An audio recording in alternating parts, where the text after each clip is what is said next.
लोकन सुन रहल छी एसके म्यूजिक गाँव के प्रस्तुति।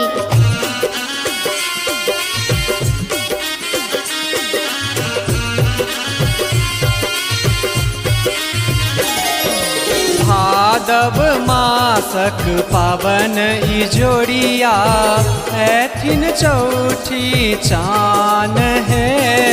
भादव मासक पावन ई जोड़िया ऐथिन चौठी चान है।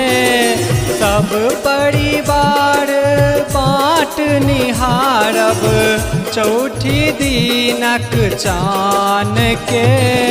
भादव मासक पावन ई जोड़िया ऐथिन चौठी चान है।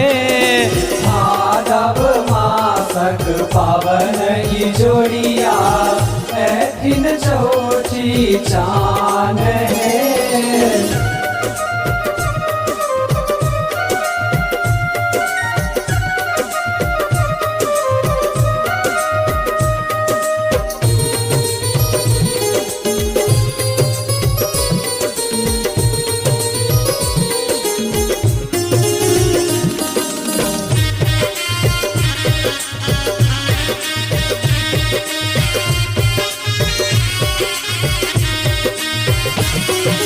घी के रदियरी बाढ़ चढ़ायब धूप दीप संग साथ है।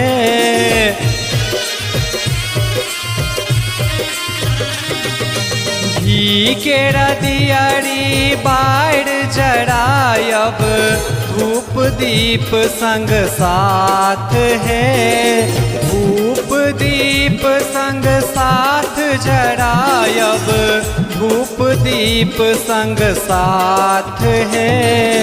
फल लो हाथ प्रणाम करब हम देथिन आशीर्वाद है।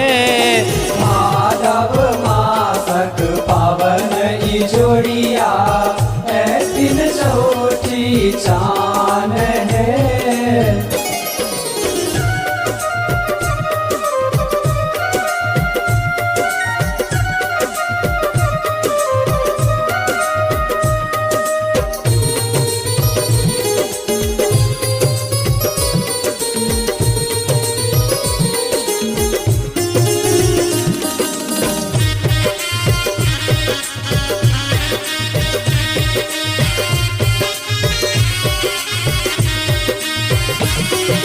गायक गोबर आंगन निपाओल कलश तौर में धान है।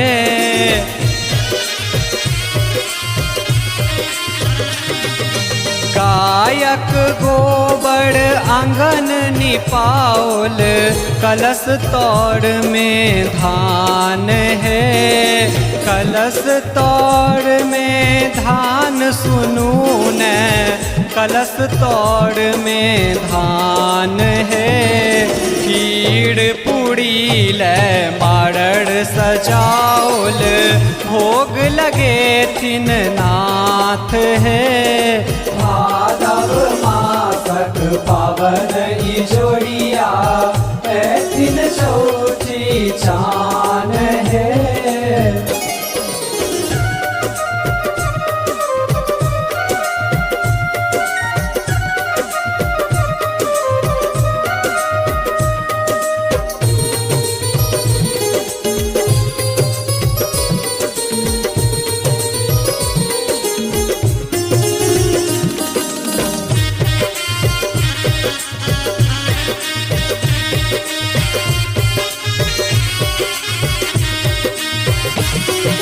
मटकूड़ी में दही राखल ताही में तुलसी पात है।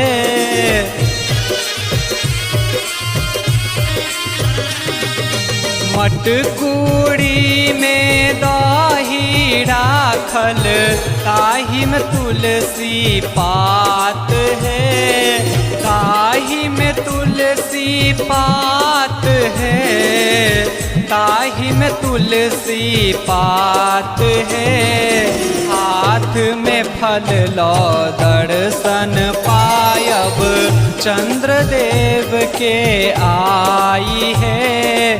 भादव मासक पावन ई जोड़िया है दिन चौठी चान है।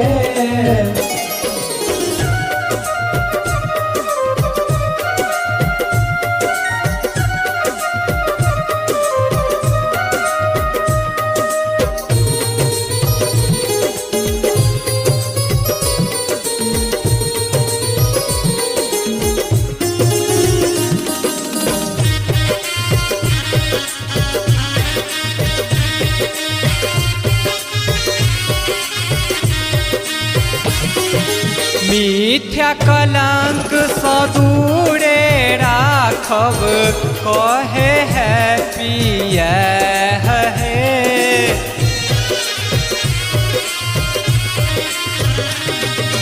मिथ्या कलंक सँ दूरे राखब कहे है पिया है। कहे है पिया सुनू न कहे है पिया है। सब साल आहाँ के अहिना पूजब सुनू चौठी चान है। भादव मासक पावन ई जोड़िया है दिन चौठी चान है।